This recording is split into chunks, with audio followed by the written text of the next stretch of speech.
ଏଠାରେ ସମ୍ପୂର୍ଣ୍ଣ ରାମାୟଣର ଛବି ଦେଖିବାକୁ ଆପଣ ପାଇବେ।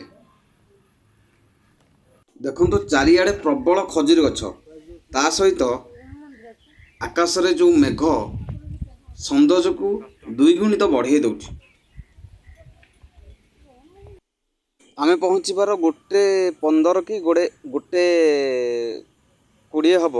ତ ତଳେ ଯେଉଁ ଭାଇମାନେ ଥିଲେ ସେ କହିଲେ ଆପଣ ଜଲ୍ଦି ଯାଆନ୍ତୁ, ପହଡ଼ ପଡ଼ିଯିବ ଆଉ ଠାକୁରଙ୍କୁ ଦର୍ଶନ କରନ୍ତୁ।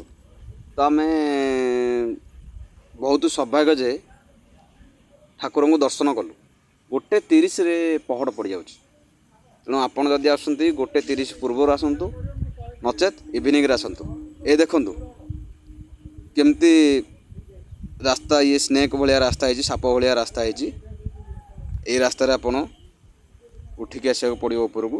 ଆଉ ଏ ଚାରିଆଡ଼େ ତ କେବଳ ପ୍ରାୟ ଖଜୁରୀ ବଣ। ଦେଖନ୍ତୁ ଭିୟୁଟା ଟିକେ ଦେଖନ୍ତୁ, ମାନେ କେଉଁ ଭଳି ମାଇଣ୍ଡ ବ୍ଲୋଇଂ ଭିୟୁ ହେଇଛି। ଦେଖନ୍ତୁ ଏଠି ଆସିବେ ପୁରା ପିସ୍, ଶାନ୍ତି, ବହୁତ ଶାନ୍ତି ଆପଣଙ୍କୁ ପାଇବେ। ଦେଖନ୍ତୁ ଆକାଶ, ମେଘ, ଏ ସବୁଜ ବୃକ୍ଷ, ଏ ସିନେରୀ ଦେଖନ୍ତୁ। ଏଇ ରାସ୍ତାରେ ତ ଆମେ ଆସିଛେ ଆଉ। ପୁରା ସାପ ଭଳିଆ ବୁଲି ଆପଣ ଆସିବେ ଉପରକୁ, ପାହାଡ଼ ଉପରକୁ ପୁରା ଆସିବେ। ଦେଖନ୍ତୁ ପୁରା ଚାରିପଟେ ମୁଁ ବୁଲେଇକି ଦେଖେଇବି।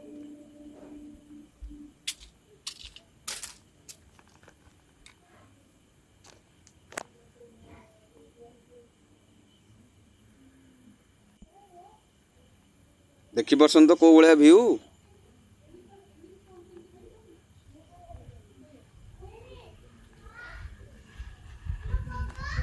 ଏଠି ଗଲା ମାନେ ତ ଆସିବା ପାଇଁ ମନ ହିଁ କରିବନି ଆପଣଙ୍କର, ମାନେ ଏଇଭଳି ଭିୟୁ।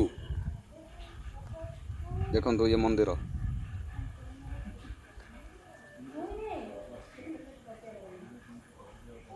ମୁଁ ମନ୍ଦିର ଭିତରେ ଠାକୁରଙ୍କର ଭିଡ଼ିଓ ଦେଖାଉନାହିଁ ଏଇଥିପାଇଁ କି ଏଠାରେ ଫଟୋ ଉଠାଇବା ମନା ଲେଖା ହେଇଛି। ଆପଣ ଆସିଲେ ଠାକୁରଙ୍କର ଦର୍ଶନ କରିବେ। ବାକି ଚାରିପଟ ମୁଁ ବୁଲେଇକି ଦେଖାଇଦେବି।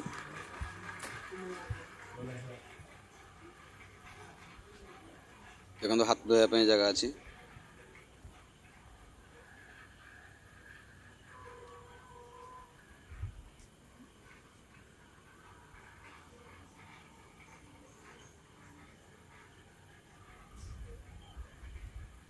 ଏବଂ ବସିବା ପାଇଁ ମଧ୍ୟ ଚେୟାର ଅଛି।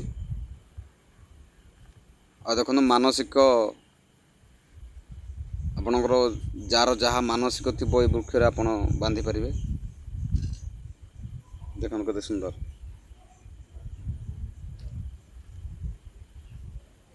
ଚେୟାର ପଡ଼ିଛି, ତା ସହିତ କେବଳ ଭିୟୁଟାକୁ ଦେଖନ୍ତୁ।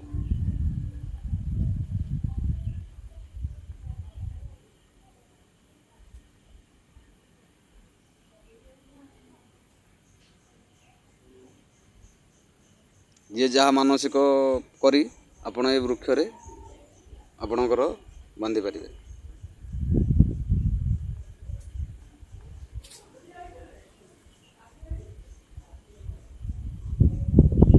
ଦେଖନ୍ତୁ ଏ ଦୃଶ୍ୟ।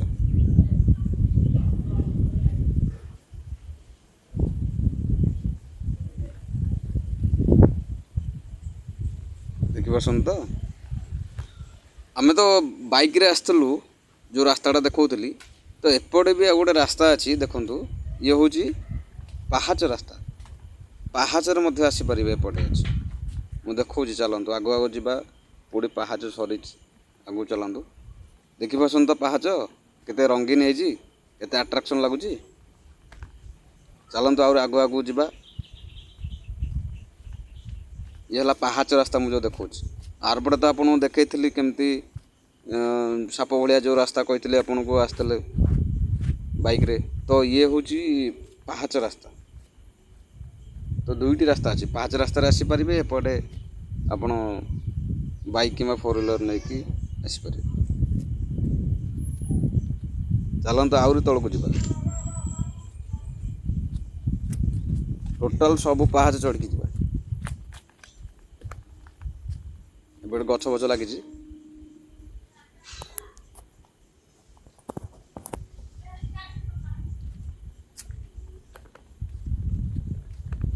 ଚାଲନ୍ତୁ ଆହୁରି ତଳକୁ ତଳକୁ ଯିବା ଚାଲନ୍ତୁ। ଦେଖିପାରୁଛନ୍ତି ତ ପାହାଚ ପୁରା ତଳକୁ ଯିବା ପୁଣି ରିଟର୍ନ କରିବା।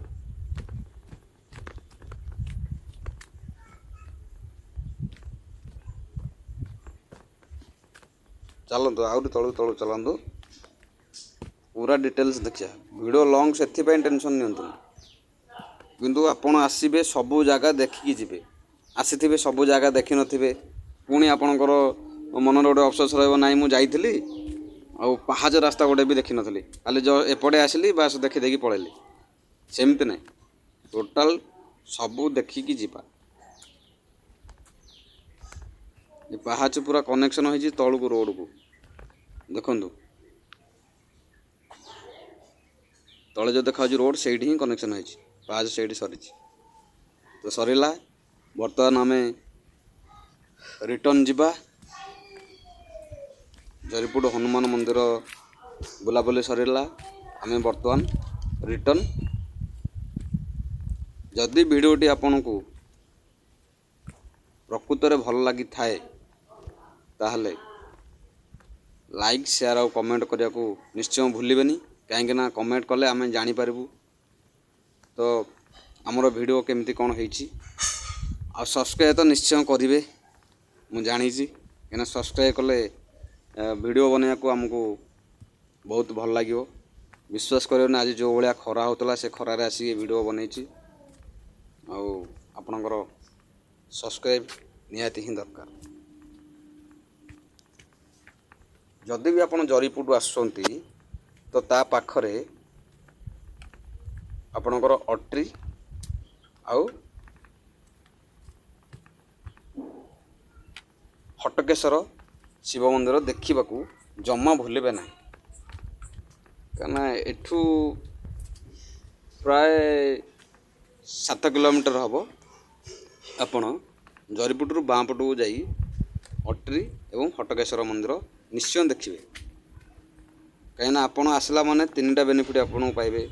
ଫାର୍ଷ୍ଟ ଜରିପୁର ହନୁମାନ ମନ୍ଦିର ଦେଖିଲେ, ତାପରେ ଆପଣ ଦେଖିବେ ଅଟ୍ରି ଉତ୍ସବ ପ୍ରସବଣ, ତାପରେ ହଟକେଶ୍ୱର ଶିବ ମନ୍ଦିର ଦେଖିବେ। ତିନୋଟି ଆପଣ ଜାଗା ଦେଖିପାରିବେ। ଆପଣ ଗୋଟେ ଦିନ ପ୍ଲାନ୍ କରନ୍ତୁ, ଫୁଲ୍ ଗୋଟେ ଦିନ, ଆଉ 3ଟି ଜାଗା ଦେଖନ୍ତୁ। ହଟକେଶ୍ୱର ମନ୍ଦିରର ଭିଡ଼ିଓ ବି ଅଛି ଆଉ ଅଟ୍ରିର ଭିଡ଼ିଓ ବି ଅଛି, ଆପଣ ଦେଖିପାରିବେ ମୋ ଚ୍ୟାନେଲ୍। ଆଜିର ଟ୍ରିପ୍ ସମସ୍ତେ ଥମ୍ବନେଲ୍ ଦେଖି ନିଶ୍ଚୟ ଜାଣିଛନ୍ତି, ତଥାପି ଆଜିର ଟ୍ରିପ୍ ଜରିପୁର ହନୁମାନ ଟେମ୍ପଲ୍। ଇଏ ହେଉଛି NH16, ମାନେ ଆମେ ଯାହାକୁ ବାଇପାସ୍ ବୋଲି କହୁ। ଏ ହେଉଛି ବାଇପାସ୍ ରାସ୍ତା। ବାଇପାସ୍ ରାସ୍ତାରେ ଆମେ ବାହାରିଲୁ ଜରିପୁର ହନୁମାନ ମନ୍ଦିର। ଆପଣ ଯଦି ବ୍ରହ୍ମପୁର ପଟୁ ଆସୁଛନ୍ତି ତାହେଲେ ବାମ ପଟେ ଏବଂ ଭୁବନେଶ୍ୱର ପଟୁ ଆସୁଥିଲେ ଡାହାଣ ପଟେ ଆପଣଙ୍କର ଜରିପୁର ହନୁମାନ ଟେମ୍ପଲ୍ ପଡ଼ିବ। ପର୍ଟିକୁଲାର ଏଇ ଜାଗାରୁ ଆପଣ ଯଦି ବ୍ରହ୍ମପୁର ପଟୁ ଆସିଥିଲେ ତେବେ ବାମ ପଟକୁ ଏବଂ ଭୁବନେଶ୍ୱର ପଟରୁ ଆସୁଥିଲେ ଡାହାଣ ପଟକୁ ଯିବେ। ଏଇଟା ହେଉଛି ସେଇ ଛକ, ଜରିପୁର ହନୁମାନ ମନ୍ଦିର ଯିବାର ଏଇଟା ହେଉଛି ଛକ। ଇଏ ହେଉଛି NH16ରୁ ଜରିପୁର ହନୁମାନ ଟେମ୍ପଲ୍କୁ ଯିବାକୁ ରାସ୍ତା। ଦେଖନ୍ତୁ ଭିଡ଼ିଓଟି ଲଙ୍ଗ୍ ହୋଇପାରେ, ଆପଣ ଭିଡ଼ିଓଟିକୁ ସ୍କିପ୍ ନ କରି ସମ୍ପୂର୍ଣ୍ଣ ଦେଖନ୍ତୁ। ମୁଁ ଏଇଥିପାଇଁ ଡିଟେଲ୍ସ ଦେଖାଉଛି ଯେ କେହି ବି ବୁଲିବାକୁ ଆସିଲେ ଯେମିତି ଅସୁବିଧାର ସମ୍ମୁଖୀନ ହେବେନି।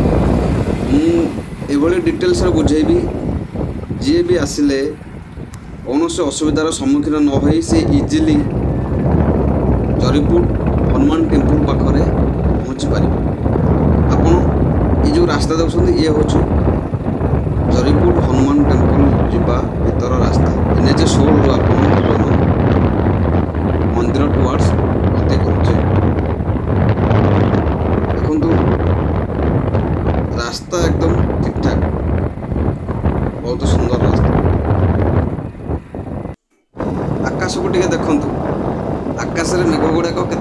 ଲାଗୁଛି। ତାପରେ ଆମେ ଯିବା ବେଳେ ସେ ଆକାଶର ମେଘ ଗୁଡ଼ାକ ହିଁ ଦେଖୁଥିଲୁ, ବହୁତ ମାନେ ଆକର୍ଷଣୀୟ। ଏଭଳି ରାସ୍ତାରେ ଆକାଶରେ ମେଘ।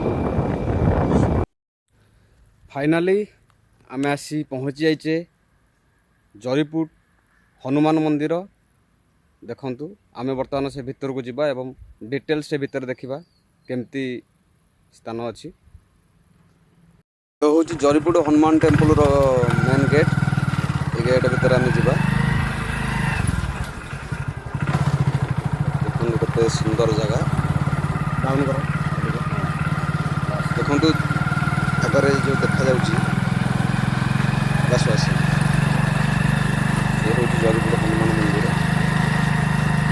ପାହାଡ଼ ଉପରେ ଆମକୁ ଯିବାକୁ ପଡ଼ିବ, ପୁରା ପାହାଡ଼ ଉପରେ ଅଛି। ଆମେ ବାଇକ୍ରେ ଯାଇଥିଲୁ। ପାହାଡ଼ ଏତେ ଉଠାଣିଆ, ମାନେ ବହୁତ କଷ୍ଟରେ ଉଠୁ।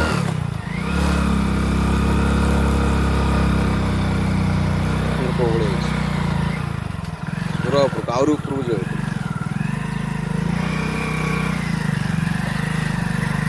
ଦେଖିପାରୁଛନ୍ତି ତ କୋଉ ଭଳିଆ ହେଇଛି, ପୁରା ପାହାଡ଼ ଉପରେ ଆହୁରି ଉପରକୁ ଯିବାକୁ।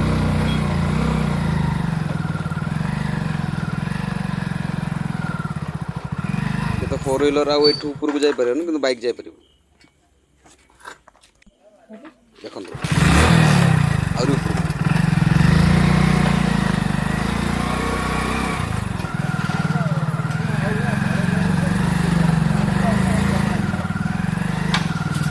ଆହୁରି ଉପରକୁ ଗଲା ପରେ ହେଇଗଲା। ଏଠି ବାଇକ୍ ପାର୍କିଂ ଅଛି, ଏଠି ଆପଣ ବାଇକ୍ ପାର୍କିଂ କରିବେ। ତାପରେ ବର୍ତ୍ତମାନ ଏଠୁ ପାହାଚ ଷ୍ଟାର୍ଟ। ଚାଲନ୍ତୁ ପାହାଚରେ ଚଢ଼ିବା। ପାହାଚ ଚଢ଼ି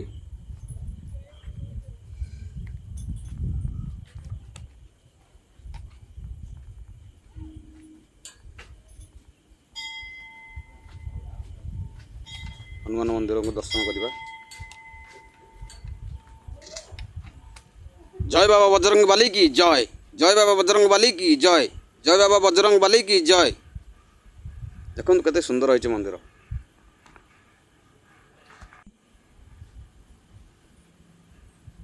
ଡିଟେଲ୍ସ ବୁଲେଇକି ଦେଖେଇବି, ଯାହା ବି ଅଛି ଡିଟେଲ୍ସ ବୁଲେଇକି ଦେଖେଇବି। ଭିଡ଼ିଓଟି ଲଙ୍ଗ ହେଲେ ମଧ୍ୟ ଆପଣ ଦେଖନ୍ତୁ, ସମ୍ପୂର୍ଣ୍ଣ ଦେଖନ୍ତୁ, ଡିଟେଲ୍ସ ଜାଣିପାରିବେ।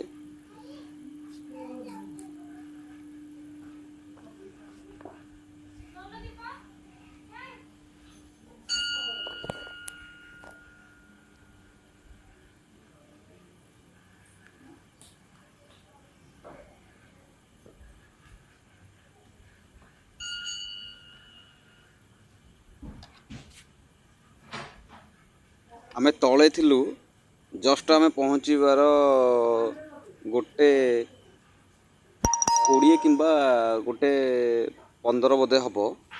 ସେତେବେଳେ ଦେଖନ୍ତୁ ଇଏ ପୁରା ସମ୍ପୂର୍ଣ୍ଣ ରାମାୟଣର ଛବି ଗୁଡ଼ିକ ସମ୍ପୂର୍ଣ୍ଣ ପାଇପାରିବେ ଆପଣ, ସମ୍ପୂର୍ଣ୍ଣ ରାମାୟଣର ଛବି। ହାଇ ଏଭ୍ରିୱାନ୍, ଜୟ Jagannath. My channel name is J4 Jitu. Don't forget to subscribe, like and share my channel, my video.